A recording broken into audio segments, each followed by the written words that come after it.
Hello there, this is James Scott, 1978, and do you remember my friend who commissioned me to review a D&D sourcebook masquerading as a novel in the video links down in the underbar? You know, the guy who'd literally describe himself like this? Can't you see I'm white and nerdy? Look at me, I'm white and nerdy. Well, he's now commissioned me to review another D&D sourcebook masquerading as a novel, in this case, The City of Towers by Keith Baker, a book which, like Homeland by R.A. Salvatore, is the first part of a series, but thankfully though, for the sake of the wall against which I'd have spent the entire time banging my head if this weren't the case, A, I don't have to read the rest of the series, and B, Keith Baker is a far better writer than R.A. Salvatore, bearing in mind that this is like saying that having Mike Pence as president would be quite as bad as having Trump for another day, let alone 2 fucking years. And so, largely because in total defiance of D&D orthodoxy, the world Eberron which Baker has created isn't strictly divided into good, neutral and evil,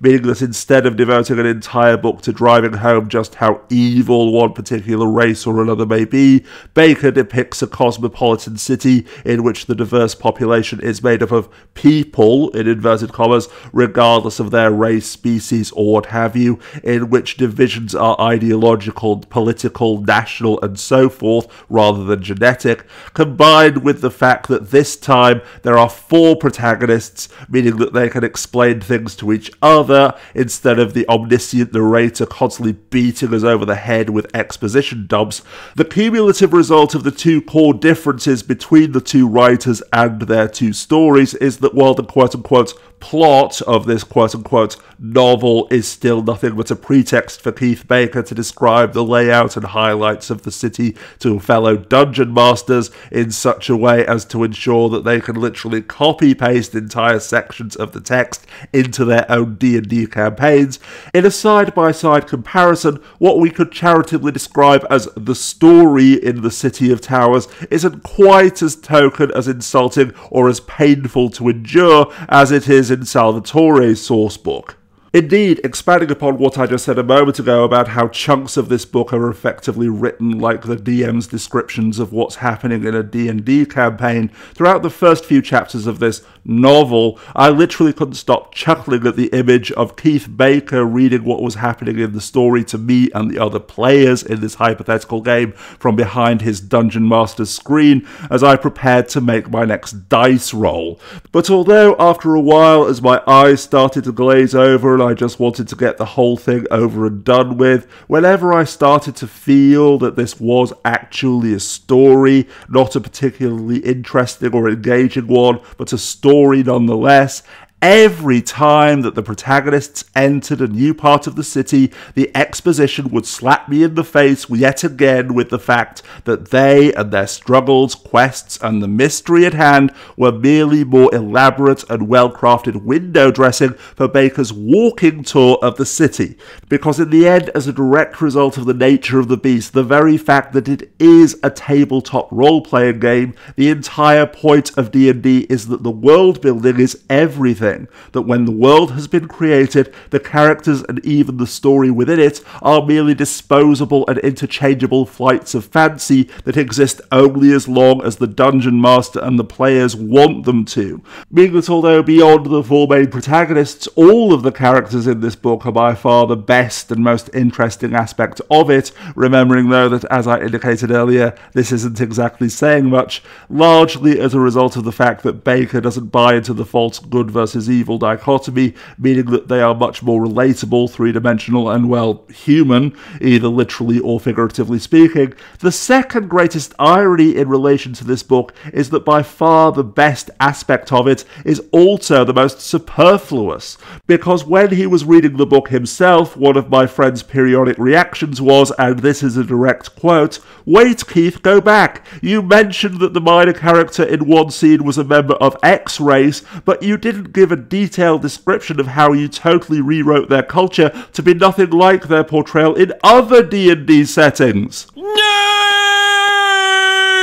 But all joking aside though, this is precisely what D&D nerds are after, meaning that the defining paradox and greatest irony in relation to this book is that although from my perspective The City of Towers is better than Homeland, I'm not the target audience, and as I mentioned in my Homeland review, once again links down in the underbar, what I want is pretty much exactly the opposite of what the target audience is paying for. Because while they apparently want endless, obsessive and pedantic detail about dragon marks, the hard magic system, which as far as I can gather is this fantasy world's unique selling point, along with how the portrayal of races in this fantasy realm differs from that in all other D&D fantasy realms, along with the rest of the world building, I'm still blinkered by the primitive, childish and naive conceit that the world building should exist to service the story. I know, right? How stupid and pathetic can I be? Because instead, we should applaud the fact that Keith Baker not only went to God knows how much time and trouble to create a calendar for his fantasy world,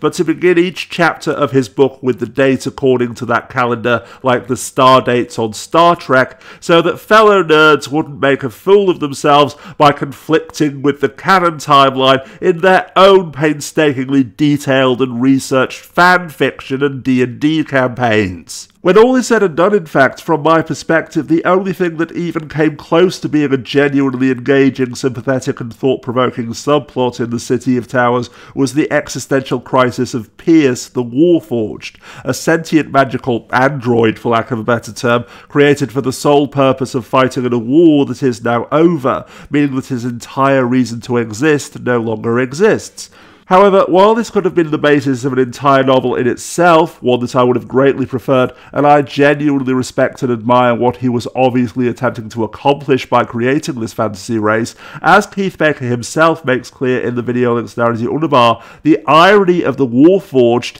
is that although he obviously created them to be a means through which to explore such deep existential issues, the bottom line is that being a D&D race, they are merely another option on the character creation screen, either literally or figuratively speaking, merely another race that you can pick from or roll for when you're creating your own character based on nothing but random chance and your own petty whims and desires, with the fact that you are a Warforged in the game boiling down to almost nothing but the particular strengths and weaknesses of your character, along with a list of 10 quirks, as they're described in the article links down to the underbar, that you play out as you roleplay, with, as Keith himself also points out, it being up to the player to decide how to explore or address those issues, assuming that they could even be bothered to do so at all. Remember, kiddies, this is why authorial intent is important. But even leaving all of this aside, though, and regarding the novel as a finished and complete text in itself, in terms of character motivation and development,